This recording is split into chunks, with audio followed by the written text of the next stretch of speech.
Buenas noches, mis hermanos. Qué gusto poderles ver nuevamente en estas reuniones de los días jueves. El martes pues ya tuvimos nuestra primera reunión del año y estuvimos considerando la forma de interpretar el pasaje o la profecía que está en Daniel capítulo 9, conocida como las 70 semanas.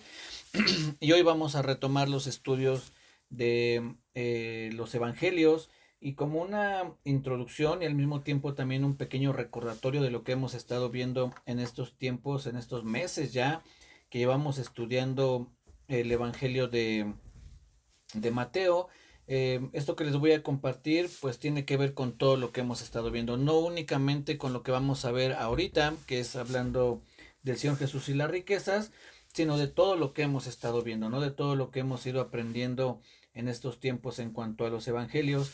Y algo que comentábamos al principio de estos estudios en cuanto a Mateo es la relación, lo cercano que está el Antiguo Testamento del Nuevo Testamento. Están muy relacionados, están mucho más relacionados de lo que yo pude haberme imaginado. La verdad es que mucho tiempo yo pensé que el Antiguo Testamento era como la historia de Israel y punto, y el Nuevo Testamento era lo que ya realmente era algo directo para nosotros. Porque, bueno, yo creía que nosotros no somos judíos, no somos israelitas, entonces lo que importaba a nuestra vida principalmente eran los evangelios, pero toda la Biblia, lo hemos estado hablando ya en otras ocasiones, toda la Biblia desde Génesis hasta Apocalipsis tiene que ver con el Señor Jesucristo, todo, absolutamente todo. El apóstol Pablo le dice a Timoteo, en algún momento, si me acompañan a segunda de Timoteo, por favor, para que vean lo que le dice ahí el apóstol Pablo, es muy interesante. Y esto nos va a ayudar a tener un panorama más amplio en cuanto a esto que les estoy comentando.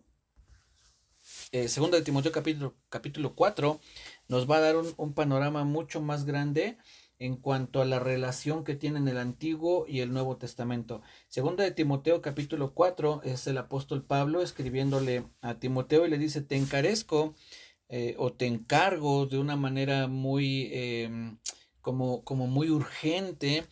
Dice, delante de Dios y del Señor Jesucristo, que juzgará a los vivos y a los muertos en su manifestación y en su reino, que prediques la palabra. Sigue diciendo otras cosas ahí, pero me quiero quedar donde dice que prediques la palabra. ¿A qué se refiere el apóstol Pablo? Bueno, pues lo que nosotros hoy entendemos como la Biblia. Pero en aquel tiempo, pensando que esta carta se escribió alrededor del año 60, más o menos después de Cristo, y el último de los libros del Nuevo Testamento se escribiría por ahí del año 90.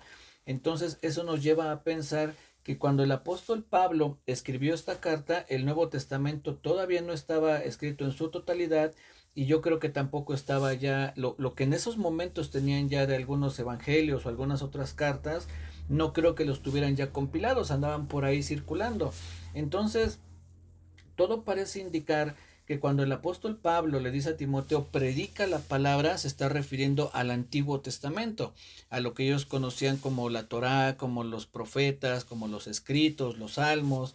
Entonces, el apóstol Pablo, en algún momento él dice que ellos predican a Cristo y a este crucificado. La predicación de todos los apóstoles, si ustedes en algún momento notan cuando un apóstol, por ejemplo el apóstol Pedro cuando predica después de Pentecostés, cuando en algún momento el apóstol Pablo también predica, que hay algunos registros de esas enseñanzas aquí en la Biblia, siempre se trata del Señor Jesucristo. Entonces, cuando el apóstol Pablo le dice a Timoteo que predique la palabra, viene implícito que al decirle predica la palabra es que tiene que predicar de Cristo a través de la palabra. Pero ¿qué palabra tenían en ese tiempo? Insisto, el Antiguo Testamento. Entonces, lo que tenía que hacer Timoteo era tomar el Antiguo Testamento y del Antiguo Testamento predicar de Cristo. Hoy para nosotros puede sonar un poco complicado porque uno dice, bueno, es que del Señor Jesús aparece en el Nuevo Testamento. ¿Cómo voy a predicar el Señor Jesucristo en el Antiguo Testamento? Pero de hecho fue lo que estuvimos haciendo también el año pasado, si no mal recuerdo, cuando estuvimos viendo esa serie de enseñanzas que se llamaba Tras las huellas del Mesías, y que estuvimos viendo en Génesis, Éxodo, Levítico, Números, Deuteronomio y todos los libros del Antiguo Testamento, de qué manera podíamos encontrar alguna enseñanza que nos llevara al Señor Jesucristo. Entonces toda la Biblia tiene que ver con Él. Otro pasaje que hemos considerado ya muchas veces es el que encontramos en Lucas capítulo 24. Vamos a Lucas 24, por favor. Ya esto ya lo hemos visto antes, solamente estoy queriendo poner nuevamente esta como fundamento para recordar por qué estamos estudiando los evangelios. Al terminar de estudiar el Antiguo Testamento, ahora comenzamos con los evangelios, ¿sí? Lucas capítulo 24 dice en el verso 44, está hablando el Señor Jesús y les dijo, estas son las palabras que os hablé estando aún con vosotros, que era necesario que se cumpliese todo, fíjense lo que dice, todo lo que está escrito de mí en la ley de Moisés, en los profetas y en los salmos. Básicamente está diciendo en todo el Antiguo Testamento. El mismo Señor Jesús les declara a estos dos hombres, estos dos discípulos, más bien a los discípulos que estaban en ese momento, que tenía que cumplirse todo lo que estaba escrito de él, del Señor Jesús, en el Antiguo Testamento. Entonces, ¿cuántas cosas podemos nosotros aprender del Antiguo Testamento y que ahora las encontramos ya en el Nuevo Testamento como un cumplimiento, ya no como una profecía? Insisto, esto lo estoy comentando porque cuando recién comenzamos a estudiar Mateo, de las primeras cosas que vimos fue que cuando uno recién termina, si uno está leyendo la Biblia de Génesis, Éxodo, Levítico y termina uno en Malaquías, cuando uno da la vuelta a la página y comienza uno con Mateo, uno pensaría que en un sentido literal, pues que ya terminamos el Antiguo Testamento, y si así es, definitivamente cuando uno comienza Mateo ya es el Nuevo Testamento, pero al mismo tiempo que uno comienza en esa nueva página, se da uno cuenta que lo primero que hace Mateo es traer el Antiguo Testamento a ese momento, al momento en el que él comienza a escribir. Mateo comienza su evangelio diciendo así, miren, les voy a leer lo que dice Mateo 1:1. Dice lo siguiente, libro de la genealogía de Jesucristo, hijo de David, hijo de Abraham. Insisto, lo primero que hace Mateo es traer los personajes del Antiguo Testamento hacia el Nuevo Testamento. Habla de la genealogía de Jesucristo, pero enseguida comienza a decir también que él es hijo de David y que David es hijo de Abraham. Insisto, nos remonta enseguida al Nuevo Testamento y no al profeta Malaquías. Luego se va hasta el principio, es decir, hasta Génesis, donde aparece la historia de Abraham, y después, bueno, ya un poco más adelante en el libro de Samuel, donde encontramos la historia del rey David. Pero Mateo comienza con esa idea de traer el Antiguo Testamento para fundamentar sus enseñanzas en el Antiguo Testamento. Aunque insisto, Mateo ya forma parte de nuestro Nuevo Testamento y de la estancia del Señor Jesús aquí en la tierra, pero él, para poder predicar acerca del Señor Jesús con un fundamento bíblico, tiene que recurrir sin ninguna otra opción al Antiguo Testamento. Nosotros hoy, cuando predicamos del Señor Jesucristo, bueno, ya podemos citar los evangelios, alguna de las cartas del apóstol Pablo o de los otros apóstoles que escribieron, como Pedro o Juan, pero Mateo lo que está haciendo es citar el Antiguo Testamento para reforzar la enseñanza acerca del Señor Jesucristo. Por eso en su evangelio muchas veces encontramos que dice, esto sucedió para que se cumpliese lo dicho por el profeta, esto es lo que estaba escrito en los profetas, esto sucedió para que se cumpliese lo que había sido profetizado. Muchas veces vemos cómo Mateo menciona eso porque él está predicando de Jesucristo, pero fundamentándolo en el Antiguo Testamento. Muy similar a lo que hace el apóstol Pedro cuando en el día de Pentecostés se levanta y predica. Lo que hace el apóstol Pedro es citar el Antiguo Testamento y luego interpretarlo al Señor Jesucristo. Entonces vemos qué relacionado está el Antiguo con el Nuevo Testamento. No es que el Antiguo Testamento ya pasó y ya no es algo que nos interese o que debamos poner atención. Yo creo que hay mucho que aprender del Antiguo Testamento. Hay muchísimas cosas que todavía podemos nosotros extraer de ahí, que son de tremenda enseñanza y de tremenda bendición. Entonces, por eso es que al terminar de toda esa serie de Tras las huellas del Mesías, el primer, lo que siguió luego que comenzamos a estudiar fue Mateo, y vemos cómo está todavía muy relacionado con el Antiguo Testamento, pero ya ahora viendo el cumplimiento de todas esas profecías que había en el Antiguo Testamento en el Señor Jesucristo. Y bueno, ya que pusimos un poquito este fundamento, esta introducción para recordar por qué es que estamos estudiando Mateo, y también algo que no les había comentado anteriormente, pero el título de esta serie se llama Estudiando los Evangelios. No vamos a estudiar, por ejemplo, después Marcos, como lo estamos haciendo con Mateo, así verso a verso, desde el capítulo 1, verso 1, porque Marcos, por ejemplo, si no mal recuerdo, tiene como 675 versículos, por ahí así más o menos, y hay un poco de diferencia en este dato que les voy a dar, pero hay algunos estudiosos de la Biblia, algunos teólogos que revisan todos estos datos que les voy a dar ahorita, y hay quien dice que más o menos unos 600 versículos de los 675 más o menos que tiene Marcos, 600 los tiene también Mateo.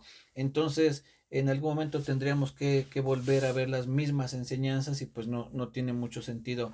En el caso de Marcos, cuando lleguemos a Marcos, solamente vamos a ver aquellos pasajes que no aparecen en Mateo, y lo mismo en Lucas.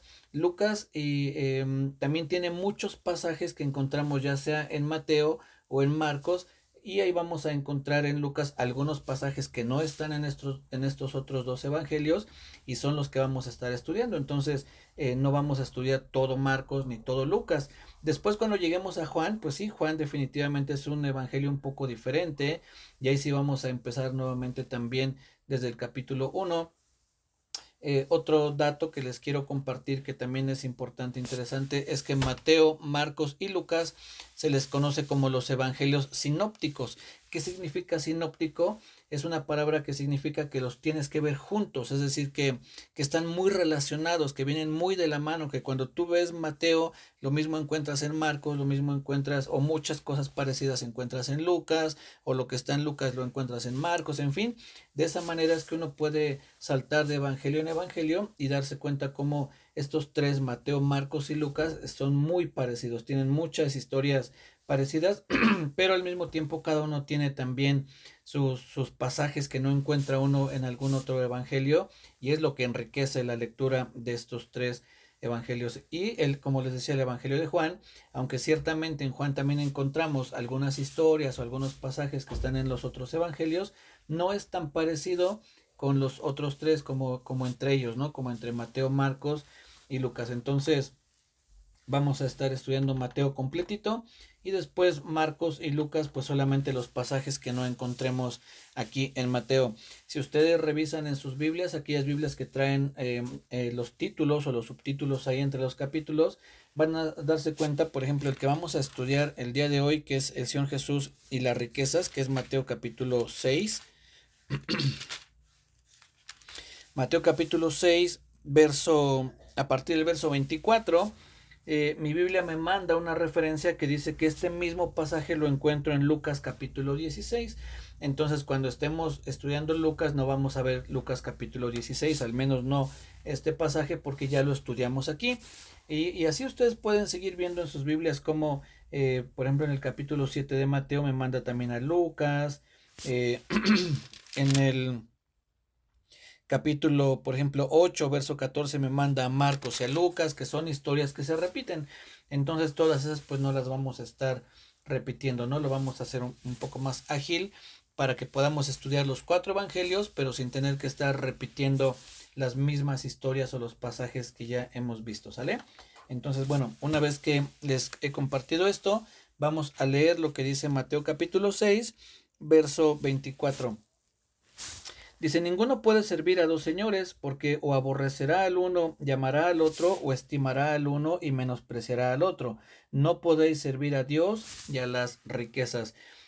Aquí lo tradujeron como riquezas, aunque la palabra que se utiliza ahí es una palabra que es algo así como mamón, es una deidad que se le conocía como la deidad o el dios de las riquezas, y lo que está diciendo aquí el Señor Jesucristo es que no puede servir a Dios y a otro Dios, en este caso al Dios de las riquezas.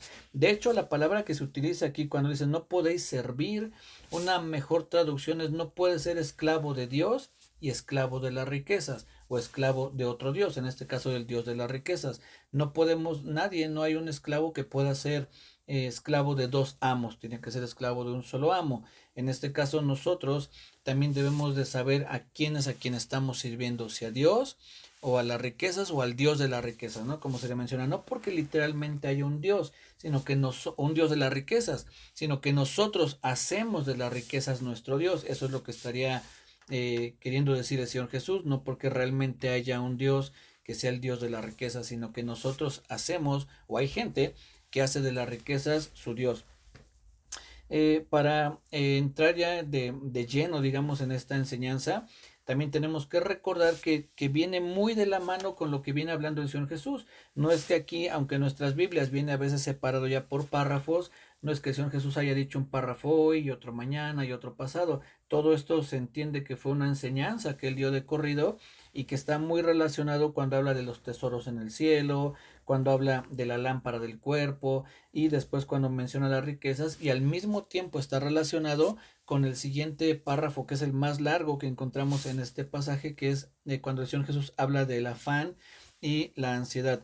Ya cuando hablamos acerca de los tesoros en el cielo, veíamos que lo que nosotros hagamos aquí en esta tierra para Dios, es decir, el servicio que le ofrecemos a Dios, la forma en que hacemos las otras cosas que no tienen que ver directamente con Dios.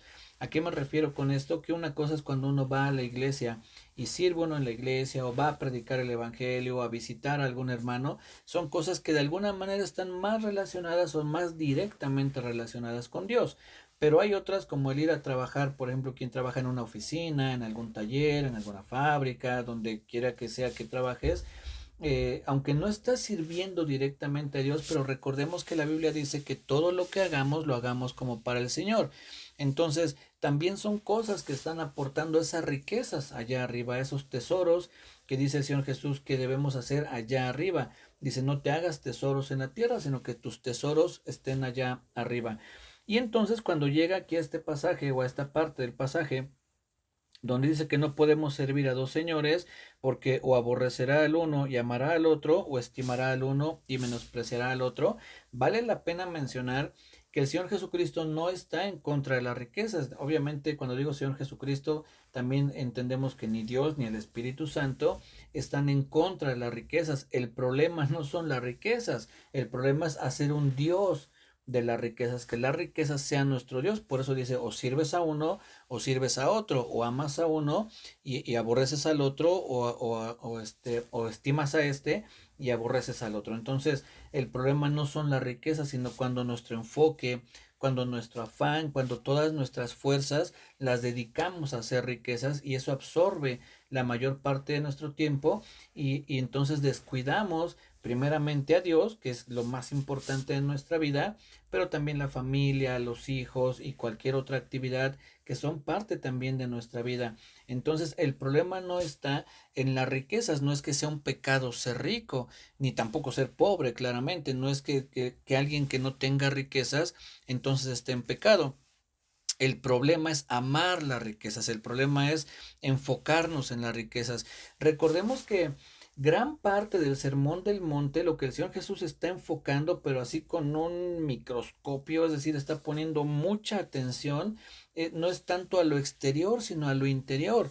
Recordemos que parte de las enseñanzas que hemos estado viendo es cuando dice, no, no es solamente que termines con una mujer teniendo intimidad, sino cuando desde tu corazón la deseas, ya estás pecando. Entonces el Señor Jesús está hablando que la verdadera religión, por decirlo así, la verdadera santidad viene desde el interior, no solamente lo que aparenta uno en el exterior. El Señor Jesús hace mucho énfasis en eso cuando dice, los fariseos alzan las manos en las plazas y oran para que la gente vea que como oran y ser alabado por las personas. Dice, pero ellos ya tienen su recompensa. Es decir, eso es lo más que van a recibir, el reconocimiento de las personas.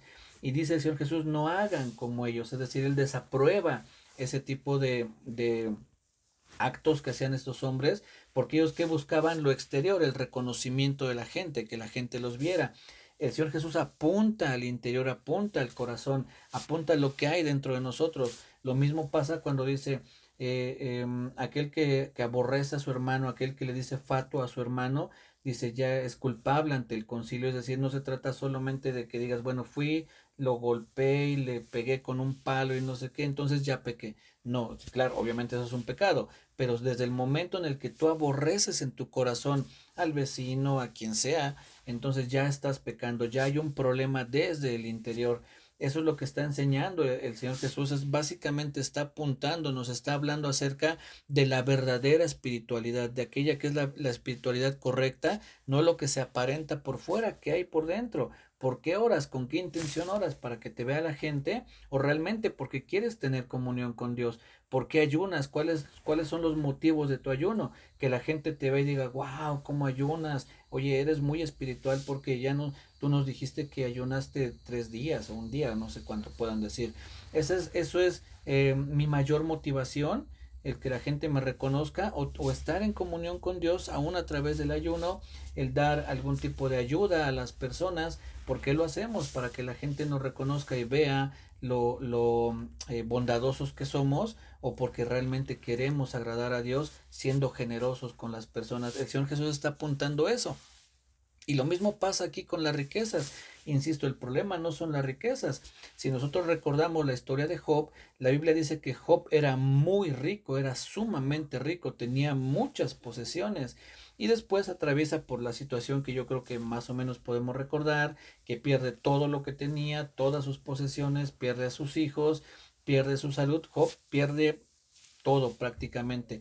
Pero al final del libro de Job, cuando ya Dios tiene ese trato con Job y habla con él bueno, todo lo que más o menos conocemos, dice la Biblia que Dios le dio el doble de lo que tenía, o sea, lo hizo doblemente rico.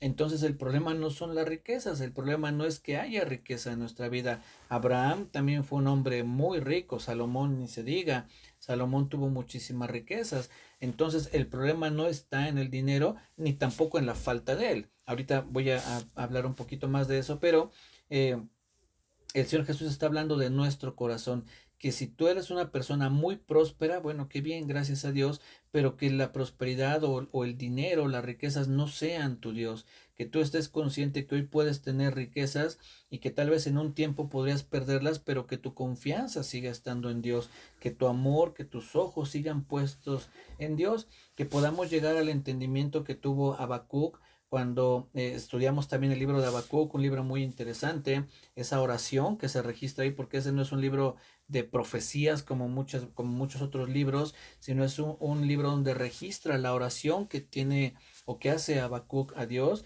y la respuesta que Dios le envía.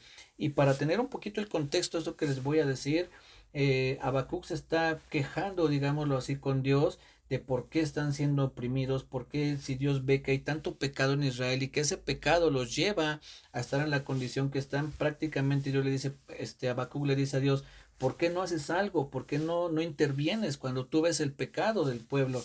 Y Dios le dice, sí estoy interviniendo, voy a enviar a una nación para que los destruya, voy a enviar a una nación para que los ataque y sean destruidos. Y si no mal recuerdo, le dice que van a ser los caldeos, es decir, los babilonios, si no mal recuerdo. Y Habacuc se queja y dice, ¿cómo ellos? Si ellos son peor que nosotros, si nosotros estamos mal, ellos están peor. Y tiene ese diálogo con Dios en el que se queja del pecado y luego se queja de por qué Dios va a enviar una nación aún más pecadora que ellos. Y al final, cuando Habacuc entiende el plan de Dios, cuando comprende los planes de Dios, dice, bueno, pues estaré tranquilo esperando a que vengan y nos ataquen. Y él sabía que no iba a ser un ataque en el que, bueno, vinieron, atacaron y después se fueron y ya todo está tranquilo. Sabía que era la ruina, el ataque de esos enemigos representaba la ruina, que iban a acabar con todo. Y entonces Habacuc dice, aunque la higuera no florezca y aunque los árboles no den frutos y no haya ovejas en los corrales y no haya vacas y falte el producto del olivo. O sea, él dice, aunque me falte todo, dice, con todo, yo esperaré en Jehová. Es decir, él sabía que su confianza iba a estar en Dios. Él sabía que podía perder todo, pero que teniendo a Dios, tenía todo, ¿no? Valga este juego de palabras, él podía perder todo materialmente, pero si tenía a Dios, tenía todo. Entonces, esto lo comento porque hoy podemos tener pues ciertas comodidades, riquezas y que bueno, gloria a Dios por quien a quien Dios decide prosperar de esa manera, pero si en algún momento no están, que nuestra confianza siga siendo Dios, que nuestra confianza no se vaya juntamente con la economía. Eso es lo que está enfocando el Señor Jesucristo. No pongas tu corazón en las riquezas, que tu vida no se enfoque a que todo sea el trabajo, el trabajo, el trabajo para querer acumular más y más y más. Les decía cuando vimos lo de tesoros en el cielo, cuántos tesoros, es decir, cuando hablábamos acerca de ese tema, cuántos tesoros llegaron a acumular los faraones. Eran inmensamente ricos, tenían oro, pero por montones, y muchos de esos faraones mandaron a construir esas tremendas pirámides, esos sepulcros, esas tumbas tan lujosas, tan llenas de oro, de tesoros, y enterraban a los faraones con sus tesoros. ¿Y saben qué se llevaron los faraones? Nada. Quien se llevó toda esa riqueza fueron los saqueadores de tumbas, los ladrones que entraban a esos lugares, a esas zonas arqueológicas a saquear las pirámides y todo lo que había. Ellos fueron los ganones, si me permiten la expresión, que se llevaron toda esa riqueza que los faraones acumularon. Entonces, de eso no se llevaron absolutamente nada, ni un gramo de oro pudieron llevarse a la otra vida. Entonces, el Señor Jesús quiere que nosotros tengamos bien claro eso, que si Dios hoy ha decidido prosperarnos y que haya prosperidad en nuestra vida, que bueno, gracias a Dios, pero que no sea mi confianza, ni mi esperanza, ni mi paz. Eh, Recordemos que el Señor Jesús les dijo a sus discípulos, mi paz les dejo, mi paz les doy. Yo no la doy como el mundo la da. ¿Cuál es la paz que ofrece el mundo? Que tenga salud y que bueno, que la tengamos. Realmente sí es algo que trae tranquilidad a nuestra vida. Que tengamos un buen trabajo, que tengamos una casa propia, un buen carro. Son ese tipo de paz, entre comillas, que el mundo nos da, pero ¿qué pasa cuando perdemos la salud, cuando nos despiden del trabajo, cuando el auto se echa a perder? Perdemos también la paz, entonces nos volvemos personas irritables, no encontramos ningún tipo de tranquilidad porque mi paz está puesta en las cosas materiales. No quiero decir con esto tampoco que nos debamos de volver seres que no tengamos ningún tipo de sentimiento, sí, definitivamente si nos enfermamos o perdemos el trabajo o se echa a perder el auto, pues nos preocupamos y sabemos que tenemos que atender esas situaciones y hay veces que nos pueden agarrar pues con una economía no muy buena y hay cierta preocupación, pero no va a hacer eso a que yo pierda mi paz totalmente, sino que yo siga confiando en Dios, en la provisión que Dios me va a dar, en el cuidado que Él tiene de mí y saber que lo que Dios esté permitiendo que llegue a mi vida siempre va a tener un buen propósito. Cuando nosotros estamos en los caminos de Dios, todo lo que suceda va a traer un buen propósito, siempre va a redundar en algo bueno. Entonces, el Señor Jesús aquí nos está enseñando a que nuestro corazón siempre esté en Él, haya o no haya riquezas. Les decía hace un momentito, y es un punto que también quiero tocar, en el que hoy hay un evangelio, lo digo entre comillas porque realmente no es el evangelio, pero se le conoce como el evangelio de la prosperidad, en el que enseñan que todos los que creen en Dios, todos los hijos de Dios tienen que ser ricos y tienen que tener muchas posesiones y tienen que tener todo en abundancia, pero la Biblia no enseña eso, la Biblia no es eso lo que enseña, porque entonces el apóstol Pablo pues fue una persona que la padeció muchas veces. Él mismo lo dice, que él estaba acostumbrado, dice, estoy enseñado a estar saciado como a tener hambre, a tener en abundancia como a padecer escasez. Entonces era un hombre que de repente tenía cierta tranquilidad, digámoslo así, en cuanto a lo económico, pero a veces se las veía también difíciles y pasaba hambre. Juan el Bautista era un hombre también que vestía de pelo de camello, comía langostas, es decir, de esos tipos como chapulines. Entonces, no era una persona que tuviera los super lujos, ¿no? Entonces, no se trata de que todos los cristianos tienen que ser ricos, esa es una gran mentira, ese es algo que enseña el Evangelio de la Prosperidad y que no es nada cierto. Ha habido muchos hombres de Dios, gente entregado a Dios, de verdad, gente que uno puede admirar en esa entrega a Dios, pero que no fueron nunca multimillonarios ni tuvieron todas las riquezas. Incluso me atrevo a decir que fue gente que padeció mucho, que padeció muchísima escasez, ¿no? Entonces, tengamos cuidado, no nos condenemos porque no nos vaya tan bien como nosotros quisiéramos, uno debe seguir buscando y esperando en Dios su provisión y haciendo nuestra parte, ¿no? Trabajando, levantándonos para ir al trabajo.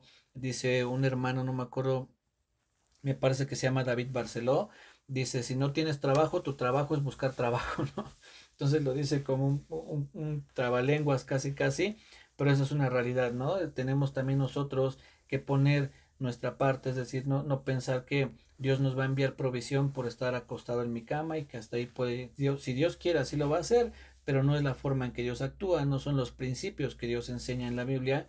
La Biblia nos enseña, dice que el que trabaja, dice, se saciará de pan, en fin, nos habla acerca de que tiene que haber un trabajo también al que nosotros estemos enfocados y muchas otras cosas, ¿no? Pero el punto de esta enseñanza es lo que, bueno, este punto que les acabo de compartir es como un paréntesis, pero que me pareció importante porque hoy se está manejando mucho ese evangelio de la prosperidad y hay mucha condenación por ello. Si a ti te va mal es porque estás en pecado, es porque no tienes fe o no estás diezmando o cosas así, ¿no? Y la verdad es que eso la Biblia no enseña eso.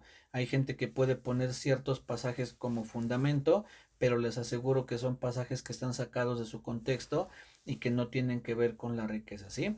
Entonces, si Dios ha decidido prosperar a unos y a otros no tanto, bueno, es parte de su soberanía, así como Él decidió que algunos fueran pastores, que otros fueran maestros, que algunos fueran músicos, que algunos fueran maestros del ministerio infantil. No todos son pastores, no todos son músicos, así lo mismo no todos pueden tener la misma prosperidad, así como no todos tienen la misma salud.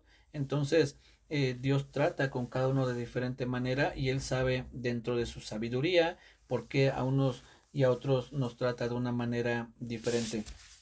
Entonces, mis hermanos, cuando habla aquí el Señor Jesús acerca de las riquezas, insisto, el problema no son las riquezas, sino el problema podría radicar en nuestro corazón, que en algún momento nosotros nos desviáramos del verdadero propósito que es amar a Dios y servir a Dios. Ya para terminar, acompáñenme por favor a Deuteronomio capítulo 10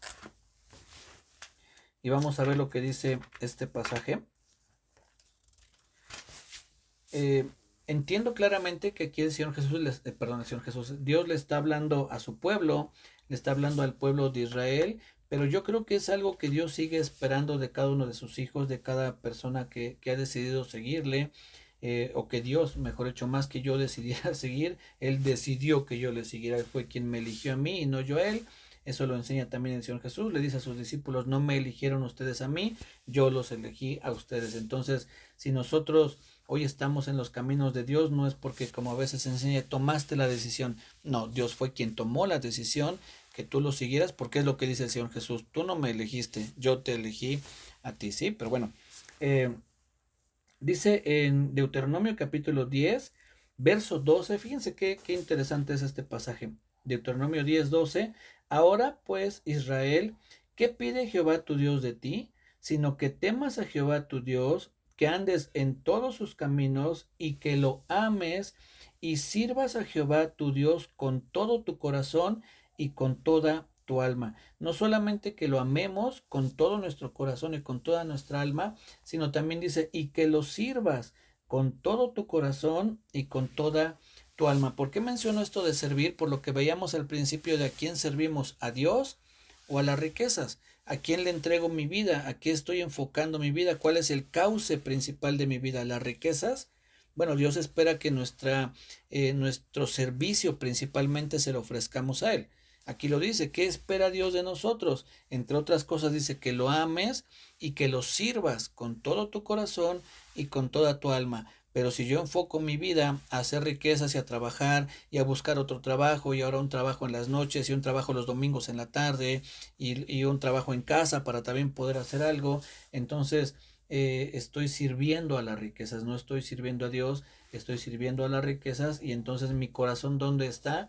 Pues en las riquezas. Y es parte de lo que hablaba un poco antes el Señor Jesús cuando dice no te hagas tesoros en la tierra, que tus tesoros estén allá arriba. Uno debe de trabajar para buscar sí estar mejor, claro, yo creo que es algo que Dios mismo aprueba, que uno desee estar un poquito mejor e ir comprando un poquito de cosas más cómodas, tal vez una mesita un poquito más grande, no sé, cosas que podamos nosotros ir deseando. Creo que eso es parte de los anhelos que Dios mismo puso en nuestro corazón, sin que eso llegue a ocupar la mayor parte de mis pensamientos. Todos, yo creo, yo espero que todos deseemos tener una bonita ropa, una ropa abrigadora, que podamos tener unos bonitos zapatos, en fin, cosas que pueden ser no de principal importancia, pero que también se vale querer tener eso, pero insisto que eso no sea mi enfoque total. Que yo diga, toda esta semana no voy a ir a la iglesia, ni voy a asistir a ninguna reunión, ni voy a compartir en Zoom, porque me voy a quedar trabajando todo desde la mañana hasta la noche, porque quiero comprarme un carro nuevo. Bueno, yo creo que estoy desenfocado, yo creo que no es así lo correcto. Hay cosas que se tienen que atender en el trabajo, en la casa, en otras áreas, y que uno no debe enfocarse en las riquezas. Ese es el problema, no la riqueza, sino el enfoque o a quién servimos. Por eso el Señor Jesús dice que si servimos a las riquezas o servimos a Dios. Y lo que Dios le pidió a su pueblo, y hoy nosotros somos el pueblo de Dios, entonces es que le sirvamos a Él y no a las riquezas, que nuestro corazón esté con Dios, que amemos a Dios con todo nuestro corazón, con toda nuestra alma, con toda nuestra mente y con todas nuestras fuerzas, y lo que Dios quiera darnos o no, bueno, estemos nosotros tranquilos sabiendo que Dios tiene planes y propósitos para nuestra vida, y que conforme a su sabiduría, a sus propósitos, a su voluntad, a su amor, al amor que tiene por cada uno de nosotros, Él nos va a ir dando lo que Él cree que es lo conveniente, y de la manera en que nosotros podamos administrar las cosas. Hay quien dice que cuando Dios tuvo esa charla con el diablo respecto a Job, el diablo le dijo, quítale todo a Job y vas a ver cómo blasfema en tu misma presencia.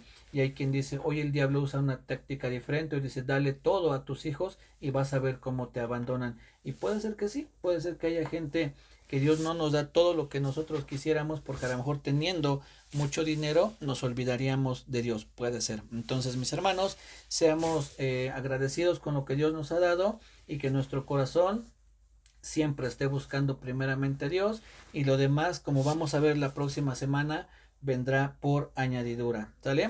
Cuídense mucho, que Dios les bendiga. Nos saludamos el martes primeramente Dios. Que tengan un bendecido fin de semana. Gracias por conectarse. Reciban un fuerte abrazo. Les amo.